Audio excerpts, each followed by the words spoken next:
अस्सलाम वालेकुम जी। ਤੁਸੀਂ ਕਹਿੰਦੇ ਸਿਆਸਤਦਾਨ ਐਕਟਰ ਆ, ਸਿਆਸਤਦਾਨ ਆ ਕਰਦੇ, ਇੱਥੇ ਹਰ ਬੰਦਾ ਹੀ ਪਾਕਿਸਤਾਨ ਦਾ ਐਕਟਰ ਆ।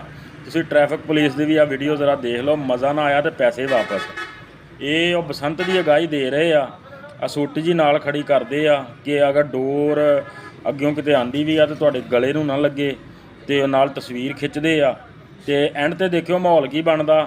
ਉਹ ਬੰਦਾ ਉੱਥੇ ਹੀ ਖੜਾ ਵਾ, ਉਹ ਦੂਸਰੇ ਵੀ ਦੋ ਖੜੇ ਕਰ ਲਏ ਆ। ਹੁਣ ਦੇਖਿਓ ਕੰਮ ਕੀ ਕਰਦੇ ਆ, ਐਕਟਿੰਗ ਚੈੱਕ ਕਰਿਓ, ਅੱਖਾਂ 'ਚ ਘੱਟਾ ਕਿੱਦਾਂ ਪਾ ਰਹੇ ਆ ਕਿ ਮੋਟਰਸਾਈਕਲ ਇੱਕ ਹੀ ਆ।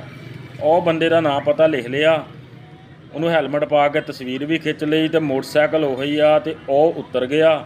ਤੇ ਲਓ ਜੀ ਮੁਲਾਜ਼ਾ ਕਰੋ, ਇਹ ਆਹ ਦੂਆ ਜਿਹੜਾ ਉਹ ਬਹਿ ਗਿਆ ਤੇ ਉਹੀ ਹੈਲਮਟ ਉਹਦੇ ਸਿਰ ਤੇ।